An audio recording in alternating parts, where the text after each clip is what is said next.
you weren't as willing as you act like you are now in this regard. You knew you were being born with guidance, and you knew that while you were going to be exposed to contrast, that you would feel when you'd gone too far.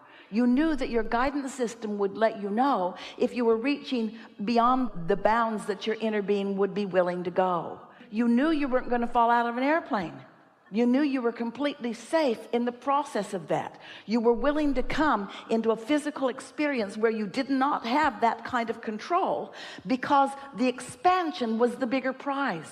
The eternal nature of your beingness mattered more to you than the security of staying the same.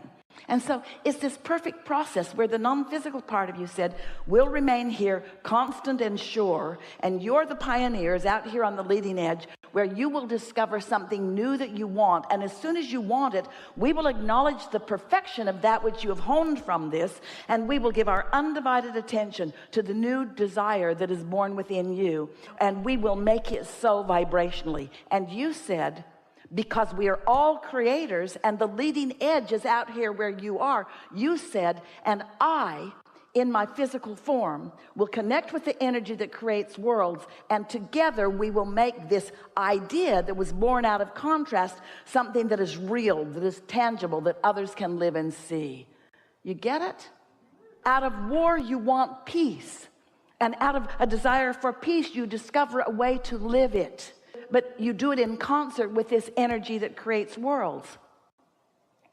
This is a big topic. We got all over it.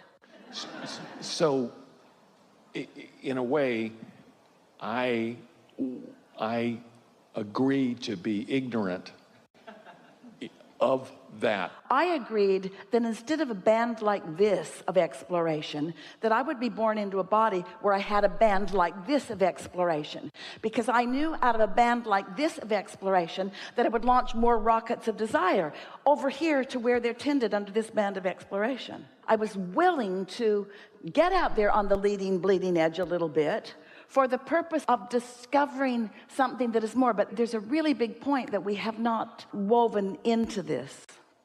The why of all of it. Why? Why, if I'm pure positive energy and I'm experiencing no resistance, which is what so many humans think is the objective that we're teaching here, it isn't. We can see how you might decide that from what you hear from us. If you were in a place of no resistance, why would you come into a place where there's more resistance? Because out of that you give birth to new ideas. Well, what's the point of giving birth to a new idea if giving birth to a new idea I'm just going to allow it and receive it? What's the point? In other words, what's the point of expansion? What's the point of evolution? What's the point of becoming more? Because it's so fun to go from less to more. It's so satisfying when your life gives you an idea of something that you might like to experience beyond what is, and when your life gives you a big idea, a big reason for wanting something to be better, and then you find ways of releasing resistance of what's missing and finding the belief in the laws of the universe and the steady eye of your non-physical inner being, and you get in concert with that, so that you have the vision of what you're reaching for, so that the vision of what you're reaching for is more emphatic than the reality that exists outside of it, or the reality that even gave birth to it.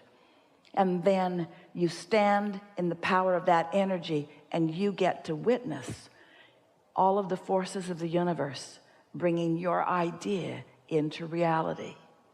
Let's say you're a painter and you're really good at it, and you've painted a lot of really good things, and you have a gallery and there's a lot of stuff in there, and people come and they look at it, they're uplifted by it, and they like it, and you just stand there all day and just look at what you've done.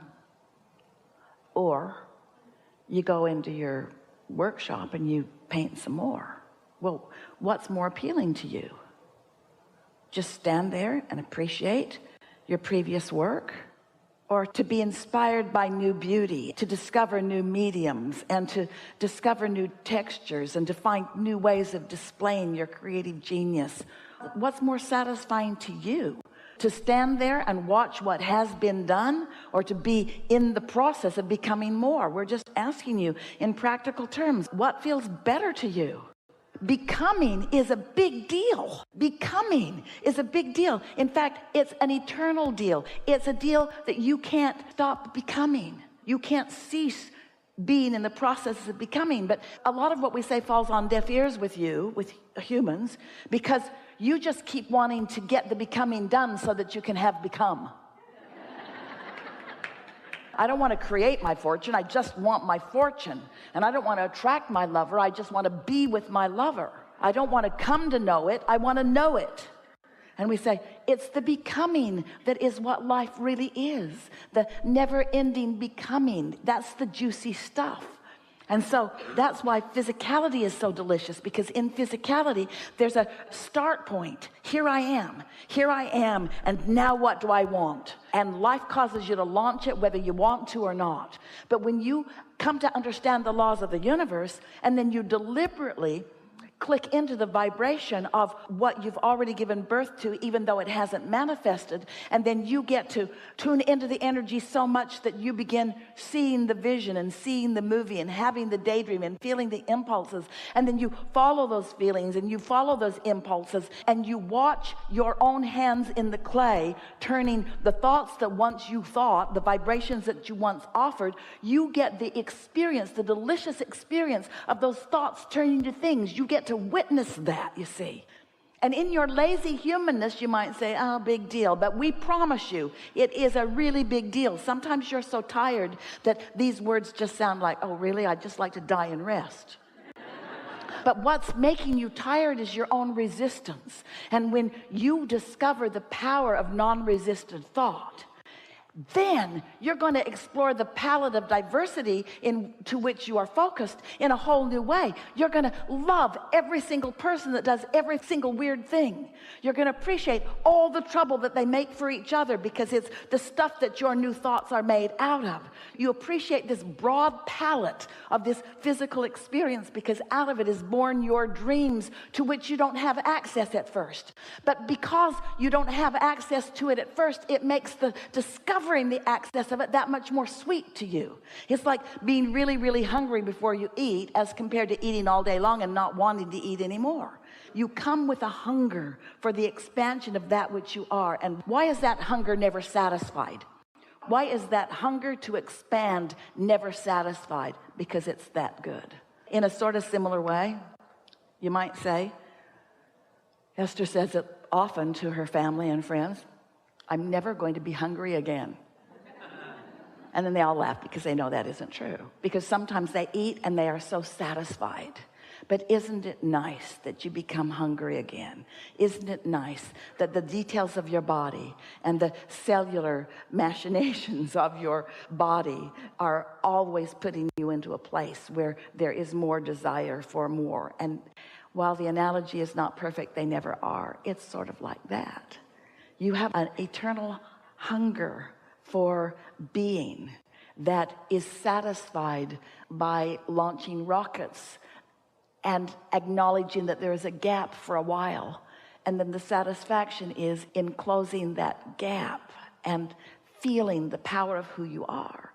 But these words are not reaching you quite yet in the way that they one day will, because as you think about some of the things that we've been talking about here today, and you acknowledge the existence of the law of attraction, and you acknowledge the existence of your vortexual reality, of your vibrational reality, and you pay attention to the way you feel, and you do something about tending to your own vibration. You get out ahead of things by pre-paving and pre-planning. You put yourself in the most conducive possible opportunity to receive inspiration from your inner being by praising and appreciating and rampaging and meditating and soothing yourself. In other words, you use all the tricks that you can find anywhere, anything that causes you to feel good. You do it on a really regular basis. And then you begin your day by tuning yourself. And then as you move into your day, the first thing that feels a little off to you,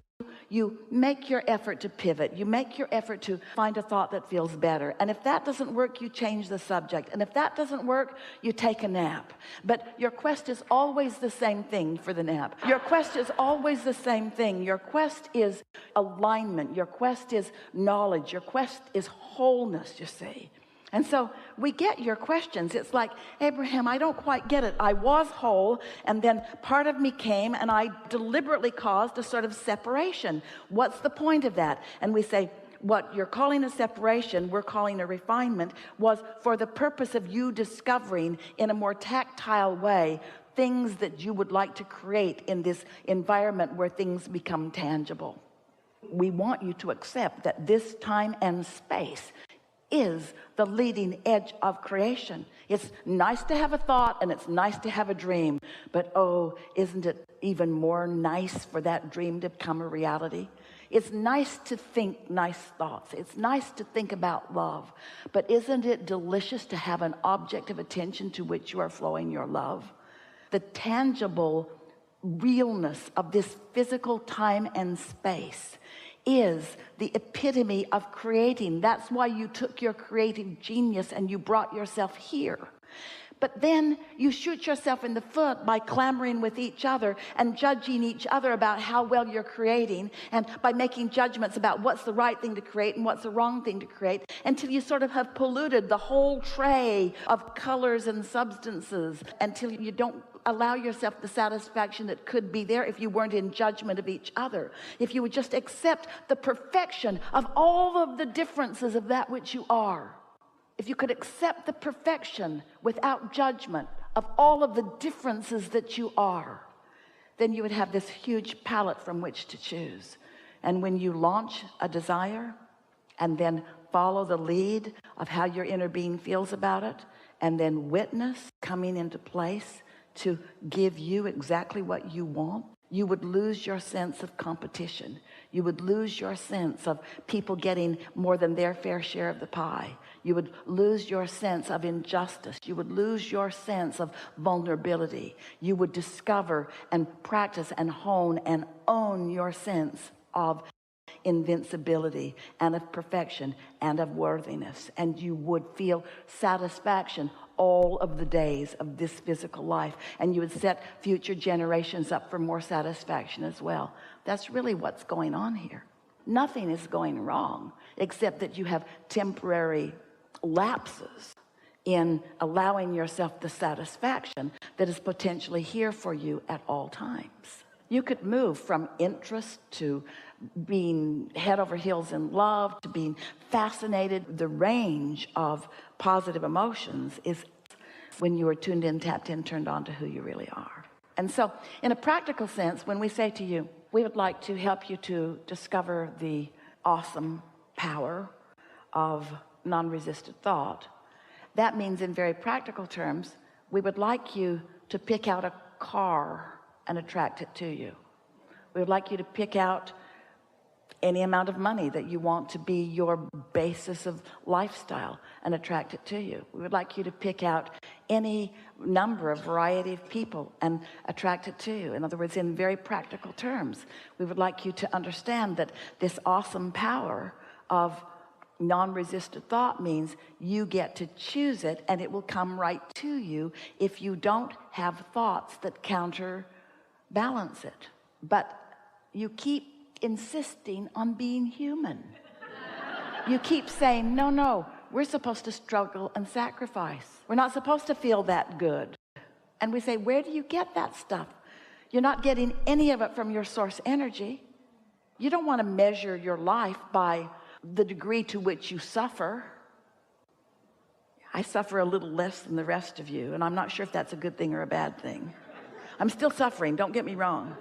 Still not that good for me. I'm still suffering, but I don't think I suffer as much as the rest of you. Are you afraid to let yourself be exalted? Is that the real fear that you feel? Is it not fear of falling out of an airplane? Is it fear of not being who you really are? It is that. It's exactly that. It's the way you feel when you deny the power that is really you. It's the way you feel when you deny the clarity that is really you. It's the way you feel when you deny the expansion that is really you, or the possibilities that is really you. You're powerful beings. You want to know your power, and you want to exercise your power, and you want to acknowledge your power, and you want to add benefit to the world with your power, you see. You do. You want that, and nothing less than that will do for you. It just won't do. You stirred it up pretty good.